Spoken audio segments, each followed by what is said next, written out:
ভারতে ইসলাম বিদ্বেষ এবং মুসলিমদের প্রতি ঘৃণামূলক অপরাধ বৃদ্ধি পাচ্ছে বলে বিশ্বকে সতর্ক করেছে পাকিস্তান। এসব বিষয়ে আন্তর্জাতিক সম্প্রদায়কে পদক্ষেপ নেওয়ার আহ্বান জানিয়েছে দেশটি। মঙ্গলবার পাকিস্তানের পররাষ্ট্র মন্ত্রণালয় সামাজিক যোগাযোগ মাধ্যম এক্সে প্রকাশিত এক বিবৃতিতে এ বার্তা দিয়েছে। সম্প্রতি ভারতের অযোধ্যায় ঐতিহাসিক বাবরি মসজিদের স্থানে নির্মিত রাম মন্দিরে গেরুয়া পতাকা উত্তোলন করেছেন দেশটির প্রধানমন্ত্রী নরেন্দ্র মোদী। মন্দিরে নির্মাণ কাজ সম্পন্ন হওয়ার পর এক পবিত্র অনুষ্ঠানে এই পতাকা উত্তোলন করেন তিনি।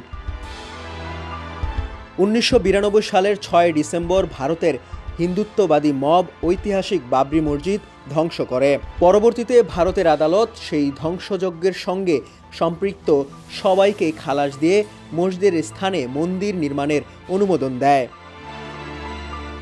তবে মসজিদ ধ্বংস করে মন্দির নির্মাণের এই ধারা সেখানেই শেষ হয়নি। ভারতের বিভিন্ন ঐতিহাসিক মসজিদ এবং মুসলিম স্থাপত্য কীর্তি নিয়ে প্রশ্ন তুলেছে কট্টর হিন্দুত্ববাদীরা। তারা সেসব স্থাপনার জায়গায় একসময় মন্দির ছিল বলে দাবি করছে। এমনকি সপ্তাশ্চর্যের অন্যতম আগ্রার তাজমহল নিয়েও নানা ষড়যন্ত্র তত্ত্ব সামনে আনছে হিন্দুত্ববাদীরা।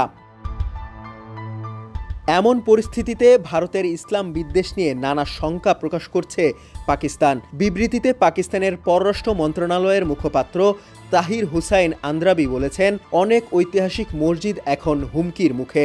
ভারতীয় মুসলিমরা ক্রমবর্ধমান সামাজিক, অর্থনৈতিক ও রাজনৈতিক বৈষম্যের শিকার হচ্ছে।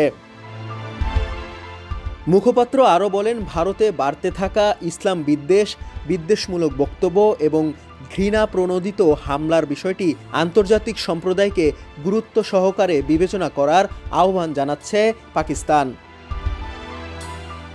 ইসলামী ঐতিহ্য সংরক্ষণ এবং সব সংখ্যালঘু ধর্মীয় ও সাংস্কৃতিক অধিকার রক্ষায় জাতিসংঘ ও সংশ্লিষ্ট আন্তর্জাতিক সংস্থাগুলোর গঠনমূলক ভূমিকা পালন করা উচিত বলেও মনে করেন তিনি।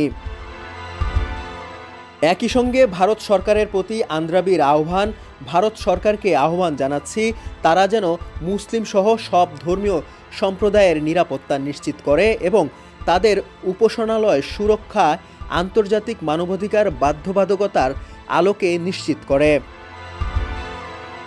ডেস্ক রিপোর্ট, সমকাল।